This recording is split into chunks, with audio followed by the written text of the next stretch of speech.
नमस्कार दोस्तों, स्वागत है आपका ग्राइंडिंग सक्सेस चैनल पर। दोस्तों, आज इस वीडियो में हम रिट के बारे में पढ़ेंगे कि रिट क्या है, यह कितने प्रकार की होती है और इन्हें लागू करने का क्या उद्देश्य है।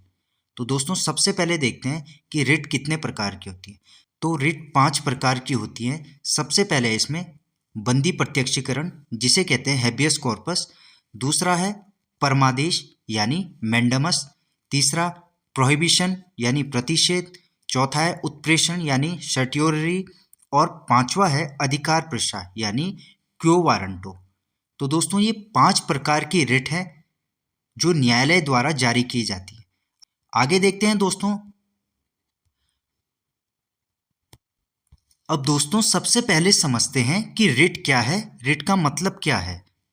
तो रिट वह न्यायिक आदेश है जो सुप्रीम कोर्ट या हाई कोर्ट द्वारा किसी व्यक्ति, अधिकारी या प्राधिकरण को कोई कार्य करने या न करने के लिए जारी किया जाता है। तो दोस्तों, रिट वह न्यायिक आदेश है जो सुप्रीम कोर्ट या हाई कोर्ट किसी व्यक्ति, अधिकारी या प्राधिकरण को किसी काम को करने या न करने के लिए जारी करता है। ठीक है, तो ये हो गया रिट। आगे देखते हैं कि रिट जारी करने का उद्देश्य क्या है। तो दोस्तों, रिट जारी करने का उद्देश्य क्या है? जब भी हमारे मौलिक अधिकारों यानी फंडामेंटल राइट्स का हनन या उल्लंघन होता है, जब भी हमारे जो मौलिक अधिकार है, जो हमारे फंडामेंटल राइट्स है, जब भी उनका हनन होगा, उनका उल्लंघन होगा, वायलेशन होगा हमारे मौलिक अधिकारों का, तो इस संबंध में सुप्रीम कोर्ट द्वारा अनुच्छेद 32 के तहत और हाई कोर्ट द्वारा अनुच्छेद 226 के तहत रिट जारी किए जा सकते हैं। तो दोस्तों, रिट जारी करने का जो उद्देश्य है वह है जो हमारे जो मौलिक अधिकार है, जो हमारे फंडामेंटल राइट्स है, यदि किसी भी तरह से उनका उल्लंघन होता है, हमारे जो फंडामेंटल राइट्स है उनका वायलेशन होता है, तो उस संबंध में सुप्रीम कोर्ट द्वारा अनुच्छेद 32 के तहत और हाई कोर्ट द्वारा अनुच्छेद 226 के तहत रिट जारी किए जा सकते हैं। ठीक है, अब इसमें देख लेते हैं दोस्तों अनुच्छेद 32 के संबंध में। अनुच्छेद 32 संवैधानिक उपचारों का अधिकार है। जो हमारा अनुच्छेद 32 है उसे कहते हैं हम संवैधानिक उपचारों का अधिकार, यानी कि राइट टू कॉन्स्टिट्यूशनल रेमेडीज। ठीक है, ठीक है दोस्तों। दोस्तों, इसमें आपको एक चीज ध्यान रखनी है कि डॉक्टर B.R. अम्बेडकर साहब ने अनुच्छेद 32 को heart and soul of the constitution कहा था। यानी डॉक्टर B.R. अम्बेडकर साहब ने जो हमारा ये अनुच्छेद 32 है, आर्टिकल 32 है, इसको संविधान की हृदय और आत्मा कहा था। तो heart and soul of the constitution कहा था डॉक्टर B.R. अम्बेडकर साहब ने। किसको कहा था? अनुच्छेद 32 को। ठीक है, इस पॉइंट को भी दोस्तों आपने याद रखना है। आगे देखते हैं। अब दोस्तों, समझते हैं जो ये 5 प्रकार की रिट ऊपर बताई थी, अब इनके बारे में देखते हैं ये रिट क्या है और इन्हें किन मामलों में जारी किया जाता है। तो दोस्तों, सबसे पहले है बंदी प्रत्यक्षीकरण। बंदी प्रत्यक्षीकरण इसे कहते हैं हैबियस कॉर्पस। तो बंदी प्रत्यक्षीकरण का क्या मतलब है? यानी शारीरिक रूप से प्रस्तुत करो, टू हैव द बॉडी। तो बंदी प्रत्यक्षीकरण ये एक लैटिन वर्ड है दोस्तों। तो इसका मतलब है शारीरिक रूप से प्रस्तुत करो या टू हैव द बॉडी। ठीक है, इसमें दिया गया है दोस्तों कि यदि किसी व्यक्ति को अवैध रूप से बिना किसी कानूनी आधार पर गिरफ्तार किया है या हिरासत में रखा गया है, तो इस संबंध में व्यक्तिगत स्वतंत्रता की रक्षा हेतु बंदी प्रत्यक्षीकरण यानी हैबियस कॉर्पस आदेश जारी किया जाता है न्यायालय द्वारा। यदि कोई भी व्यक्ति है, यदि किसी भी व्यक्ति को अवैध रूप से बिना किसी कानूनी आधार पर गिरफ्तार कर लिया गया है या उसे हिरासत में रख लिया गया है, तो इस संबंध में व्यक्तिगत स्वतंत्रता की रक्षा हेतु बंदी प्रत्यक्षीकरण यानी हैबियस कॉर्पस आदेश जारी किया जाता है। ठीक है, आगे देखते हैं। बंदी प्रत्यक्षीकरण की जो रिट है ये सार्वजनिक प्राधिकरण यानी पब्लिक अथॉरिटी या व्यक्तिगत दोनों के खिलाफ जारी किया जा सकता है। तो दोस्तों, इस पॉइंट को भी आपने याद रखना है। जो ये बंदी प्रत्यक्षीकरण है, जो हैबियस कॉर्पस है, इसकी रेट जो है सार्वजनिक प्राधिकरण यानी पब्लिक अथॉरिटी और व्यक्तिगत दोनों के खिलाफ जारी किया जा सकता है। इस पॉइंट को भी आपने ध्यान रखना है। इसको एग्जाम्पल से समझते हैं दोस्तों। इसके एग्जाम्पल हैं दोस्तों, यदि किसी व्यक्ति को बिना किसी वारंट के गिरफ्तार कर लिया गया है और उसे 24 घंटे में यानी 24 घंटे के भीतर मजिस्ट्रेट के सामने पेश नहीं किया गया, तो इस संबंध में उस व्यक्ति के घर परिवार, सगे संबंधी या कोई मित्र इस संबंध में सुप्रीम कोर्ट में हैबियस कॉर्पस याचिका दायर कर सकता है।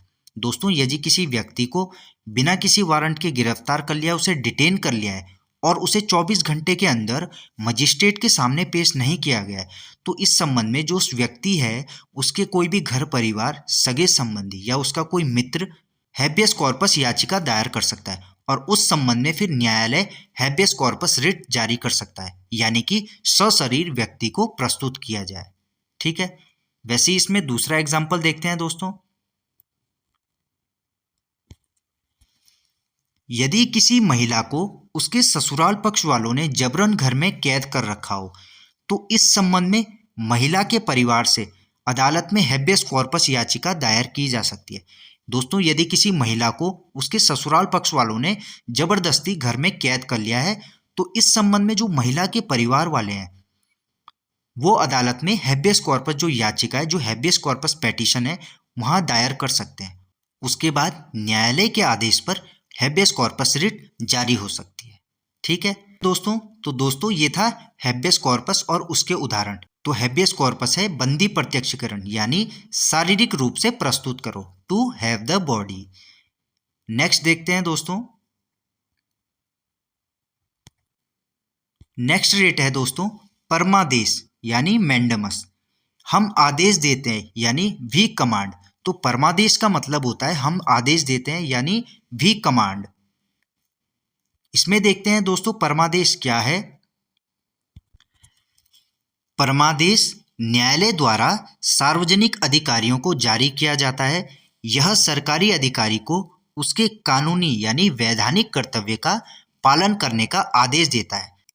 तो परमादेश में यह बोला गया है कि न्यायालय जो है सार्वजनिक अधिकारियों को जारी किया जाता है और यह सरकारी अधिकारी को उसके जो कानूनी जो विधिक कर्तव्य का पालन करने का आदेश देता है। ठीक है, आगे देखते हैं। जो परमादेश है दोस्तों, इसे किसी भी सार्वजनिक इकाई यानी पब्लिक एंटिटी, निगम, कॉरपोरेशन, अधीनस्थ न्यायालय प्राधिकरणों यानी सब ऑर्डिनेट जुडिशियल अथॉरिटी या सरकार के खिलाफ उद्देश्य के लिए जारी किया जा सकता है। तो परमादेश किसके खिलाफ जारी किया जा सकता है? कोई भी पब्लिक एंटिटी होगी, सार्वजनिक इकाई, निगम हो गया, कोई भी कॉरपोरेशन, अधीनस्थ न्यायालय प्राधिकरण यानी सबऑर्डिनेट जुडिशियल अथॉरिटी या सरकार के खिलाफ उद्देश्य के लिए जारी किया जा सकता है। तो यह है दोस्तों परमादेश। इसको उदाहरण से समझते हैं दोस्तों। इसके एग्जाम्पल है दोस्तों, यदि किसी छात्र ने सभी परीक्षा पास कर ली फिर भी विश्वविद्यालय छात्र को डिग्री प्रमाण पत्र नहीं दे रहा है, तो इस संबंध में न्यायालय द्वारा परमादेश लागू हो सकता है। दोस्तों, यदि किसी विश्वविद्यालय के किसी छात्र ने सभी परीक्षाएं पास कर ली हैं परंतु फिर भी विश्वविद्यालय उस छात्र को डिग्री प्रमाण पत्र नहीं दे रहा है, तो इस संबंध में न्यायालय द्वारा परमादेश लागू हो सकता है। ठीक है, नेक्स्ट है दोस्तों, यदि किसी सेवानिवृत्त कर्मचारी की पेंशन गैर कानूनी या बिना उचित प्रक्रिया के रोक ली गई है, तो न्यायालय इस संबंध में भी परमादेश रिट जारी कर सकता है। यदि किसी सेवानिवृत्त कर्मचारी की दोस्तों पेंशन गैर कानूनी तरह से या बिना उचित प्रक्रिया के रोक ली गई है, तो इस संबंध में भी न्यायालय जो है परमादेश रिट जारी कर सकता है, यानी मैंडमस। ठीक है, आगे देखते हैं दोस्तों इसके संबंध में। दोस्तों एक ही इंपॉर्टेंट पॉइंट है, इसको भी आपने ध्यान रखना है। किसके खिलाफ परमादेश रिट जारी नहीं किया जा सकता है? तो किसके खिलाफ परमादेश जो रिट है इसको जारी नहीं किया जा सकता? तो इसमें दिए गए निजी व्यक्तियों यानी प्राइवेट इंडिविजुअल्स या निजी इकाई या जो प्राइवेट एंटिटी है, इनके विरुद्ध दोस्तों परमादेश जारी नहीं किया जा सकता। ऐसे विभाग जो गैर संवैधानिक है उनके खिलाफ भी परमादेश जारी नहीं किया जा सकता, यानी मैंडमस रिट नहीं जारी की जा सकती। भारत के राष्ट्रपति है या राज्यों के राज्यपाल है, इनके विरुद्ध भी परमादेश यानी मैंडमस रिट जारी नहीं की जा सकती। और जो उच्च न्यायालय के मुख्य न्यायाधीश हैं यानी कि जो न्यायिक क्षमता में कार्यरत हैं उनके खिलाफ भी परमादेश रिट जारी नहीं किया जा सकता। ठीक है, तो दोस्तों इस पॉइंट को भी आपने ध्यान रखना है, ये बहुत इंपॉर्टेंट पॉइंट है कि किसके खिलाफ परमादेश रिट यानी किसके खिलाफ मैंडेमस रिट जारी नहीं किया जा सकता। तो इसमें प्राइवेट इंडिविजुअल्स, प्राइवेट एंटिटी, इनके खिलाफ, जो गैर संवैधानिक विभाग है उनके खिलाफ, भारत के राष्ट्रपति या राज्यों के राज्यपाल है इनके विरुद्ध, और उच्च न्यायालय के मुख्य न्यायाधीश के विरुद्ध जो न्यायिक क्षमता में कार्यरत है। ठीक है, तो दोस्तों इन सब के खिलाफ परमादेश रिट यानी मैंडेमस रिट जारी नहीं किया जा सकता। आगे देखते हैं दोस्तों। अब है दोस्तों प्रतिषेध यानी प्रोहिबिशन, प्रोहिबिशन रिट। प्रोहिबिशन का मतलब होता है रोक लगाना, यानी प्रतिषेध का मतलब होता है रोक लगाना, प्रोहिबिशन। तो प्रतिषेध वह न्यायिक आदेश है जो सर्वोच्च न्यायालय या उच्च न्यायालय किसी निचली अदालत या ट्रिब्यूनल को उसके अधिकार क्षेत्र से बाहर कार्य करने से रोक देता है। तो दोस्तों प्रतिषेध रिट वह न्यायिक आदेश है जो सर्वोच्च न्यायालय, जो सुप्रीम कोर्ट या हाई कोर्ट किसी निचली अदालत या ट्रिब्यूनल को उसके अधिकार क्षेत्र से बाहर कार्य करने से रोक देते हैं। ठीक है दोस्तों, इसके एग्जाम्पल देख लेते हैं दोस्तों। यदि एक सिविल कोर्ट आपराधिक मामले की सुनवाई करती है तो न्यायालय इस संबंध में प्रतिषेध रिट जारी कर उस कार्यवाही पर रोक लगा सकता है। दोस्तों यदि कोई सिविल कोर्ट किसी भी आपराधिक मामले की सुनवाई कर रही है जो कि उसके अधिकार क्षेत्र में नहीं आता है, तो जो न्यायालय है, जो हाई कोर्ट है, जो सुप्रीम कोर्ट है, इस संबंध में प्रतिषेध रिट यानी प्रोहिबिशन रिट जारी कर उस कार्यवाही पर रोक लगा सकता है। ठीक है दोस्तों, दूसरा एग्जाम्पल इसका देखते हैं। इसका दूसरा एग्जाम्पल है दोस्तों, यदि कोई चुनाव अधिकरण यानी इलेक्शन ट्रिब्यूनल ऐसे चुनाव विवाद की सुनवाई कर दे जिसे कानून के अनुसार केवल उच्च न्यायालय ही सुन सकता है, तो वहां प्रतिषेध यानी प्रोहिबिशन रिट जारी की जा सकती है। यदि दोस्तों चुनाव अधिकरण यानी इलेक्शन ट्रिब्यूनल किसी ऐसे चुनावी विवाद की सुनवाई कर दे जो कि उसके अधिकार क्षेत्र में है ही नहीं, जो कि कानून के अनुसार केवल उच्च न्यायालय ही सुन सकता है, तो वहां पर प्रतिषेध रिट यानी प्रोहिबिशन रिट जारी की जा सकती है। ठीक है, तो दोस्तों ये था प्रोहिबिशन रिट। आगे देखते हैं उत्प्रेषण यानी सर्ट्योररी। सर्ट्योररी का मतलब होता है दोस्तों सूचना देना या प्रमाणित होना। तो दोस्तों उत्प्रेषण यानी सर्ट्योररी को समझते हैं। तो यह क्या है? यह एक उच्च न्यायालय द्वारा जो निचली अदालत है या न्यायाधिकरण है, इनको किसी केस में पारित आदेश को रद्द करने के लिए जारी किया जाता है। जो उत्प्रेषण है, जो सर्ट्योररी रिट है, यह उच्च न्यायालय द्वारा जो निचली अदालत है, जो न्यायाधिकरण है, इनको किसी केस में पारित आदेश को रद्द करने के लिए जारी किया जाता है। यह अधिकार क्षेत्र का उल्लंघन के आधार पर जारी किया जाता है। दोस्तों यदि निचली अदालतें या न्यायाधिकरण किसी केस में ऐसा कोई आदेश पारित कर दें जो कि उनके अधिकार क्षेत्र से बाहर है और वे अपने अधिकार क्षेत्र का उल्लंघन कर रहे हैं, तो उत्प्रेषण रिट के दौरान उच्च न्यायालय ऐसे जो केस में जो आदेश पारित किया है उन्हें रद्द कर सकता है। तो यह कहती है उत्प्रेषण रिट। ठीक है, इसको एग्जाम्पल से समझते हैं दोस्तों इसको एग्जाम्पल से समझते हैं। यदि किसी सरकारी अधिकारी ने अपने अधिकार क्षेत्र से बाहर जाकर न्यायाधीश की तरफ फैसला सुनाया है, तो उच्च न्यायालय जो है उत्प्रेषण यानी सर्ट्योररी रिट जारी कर उस आदेश को रद्द कर सकता है। तो दोस्तों यदि कोई सरकारी अधिकारी अपने जो अधिकार क्षेत्र है उससे बाहर जाके न्यायाधीश की तरह किसी मुद्दे पर कोई फैसला दे देता है जो कि उसके अधिकार क्षेत्र में नहीं आता, तो इस संबंध में दोस्तों हाईकोर्ट जो है उत्प्रेषण यानी सर्ट्योररी रिट जारी करके उस आदेश को रद्द कर सकता है जो कि उस सरकारी अधिकारी द्वारा दिया गया है। ठीक है दोस्तों, तो यह है सर्ट्योररी यानी उत्प्रेषण का मतलब कि अपने अधिकार क्षेत्र से बाहर जाके कोई भी आदेश जो दिया गया है उसको रद्द करने का न्यायिक आदेश। ठीक है, तो ये है दोस्तों सर्टियरी रिट यानी उत्प्रेषण रिट। आगे देखते हैं दोस्तों ये एक इंपॉर्टेंट पॉइंट है, इसको भी याद रखना है। कार्यवाही को आगे जारी रखने से रोकने के लिए अंतिम आदेश पारित करने से पहले निषेधाज्ञा जारी की जाती है। यानी दोस्तों अगर किसी मामले में किसी कार्यवाही को आगे जारी रखने से रोकने के लिए और अंतिम आदेश पारित करने से पहले निषेधाज्ञा जारी की जाती है, यानी प्रोहिबिशन रिट जारी की जाती है।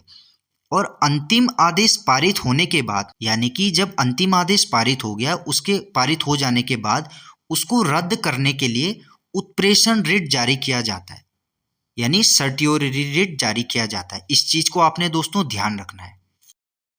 ठीक है दोस्तों, तो दोस्तों ये पॉइंट आपने याद रखने हैं निषेधाज्ञा और उत्प्रेषण के संबंध में कि कार्यवाही को आगे जारी रखने से रोकने के लिए अंतिम आदेश पारित करने से पहले निषेधाज्ञा जारी की जाती है और वहीं अंतिम आदेश पारित होने के बाद उसको रद्द करने के लिए उत्प्रेषण जारी किया जाता है।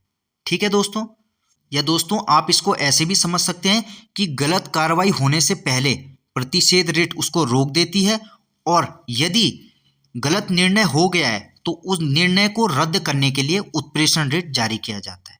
ठीक है दोस्तों, तो दोस्तों एक अंतर है निषेधाज्ञा और उत्प्रेषण में, इसको ध्यान रखना है। आगे देखते हैं दोस्तों। अब देखते हैं दोस्तों अधिकार पृच्छा यानी क्वो वारंटो। अधिकार पृच्छा यानी इसका मतलब है किस अधिकार से। तो क्वो वारंटो वह न्यायिक आदेश है जो अदालत द्वारा किसी व्यक्ति से यह पूछने के लिए जारी किया जाता है कि वह किस कानूनी अधिकार या प्राधिकार के तहत किसी सार्वजनिक पद को धारण कर रहा है। यानी क्वो वारंटो वह न्यायिक आदेश है जो अदालत द्वारा किसी व्यक्ति से यह पूछने के लिए जारी किया जाता है कि वह किस कानूनी अधिकार के तहत किसी सार्वजनिक पद को धारण कर रहा है। यदि व्यक्ति बिना कानूनी योग्यता या अवैध तरीके से किसी सार्वजनिक पद यानी पब्लिक ऑफिस पर बैठ जाता है तो अदालत उसे पद से हटा देती है। यदि कोई भी व्यक्ति बिना किसी कानूनी योग्यता के या अवैध रूप से किसी सार्वजनिक पद यानी किसी पब्लिक ऑफिस में बैठ जाता है तो अदालत जो है उसे उस पद से हटा देती है। ठीक है दोस्तों, तो ये है दोस्तों अधिकार पृच्छा यानी क्वो वारंटो। इसके एग्जाम्पल देखते हैं दोस्तों।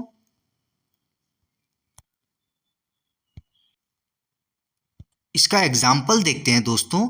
यदि किसी सरकारी स्कूल में प्रधानाचार्य यानी प्रिंसिपल बनने के लिए बीएड की डिग्री अनिवार्य है और किसी अयोग्य व्यक्ति यानी बिना बीएड डिग्री वाले को, जिसके पास बीएड डिग्री नहीं है, उसको प्रिंसिपल बना दिया गया है, तो इस नियुक्ति को चुनौती देने के लिए अधिकार पृच्छा यानी क्वो वारंटो याचिका दायर की जा सकती है। और यदि इस संबंध में अवैध नियुक्ति पाई गई तो अदालत उसे पद से हटा देगी। तो दोस्तों यदि किसी सरकारी स्कूल में यानी किसी गवर्नमेंट स्कूल में प्रधानाचार्य यानी प्रिंसिपल बनने के लिए बीएड डिग्री अनिवार्य है और यदि कोई अयोग्य व्यक्ति जिसके पास बीएड डिग्री नहीं है उसे वहाँ का उस गवर्नमेंट स्कूल का प्रिंसिपल बना दिया गया, तो यदि कोई व्यक्ति इस नियुक्ति को चुनौती देने के लिए अधिकार पृच्छा याचिका दायर कर दे तो न्यायालय उससे आदेश करेगी उस व्यक्ति से कि आप किस अधिकार से इस पद को धारण कर रहे हो, और यदि इस संबंध में अवैध नियुक्ति पाई गई तो अदालत उस पद से हटा देगी। ठीक है, तो दोस्तों ये है अधिकार पृच्छा यानी क्वो वारंटो। तो दोस्तों ये थे 5 प्रकार की रिट जो न्यायालय द्वारा जारी किए जाते हैं। तो दोस्तों मिलते हैं आपसे ऐसी एक और वीडियो में एक नए टॉपिक के साथ। धन्यवाद।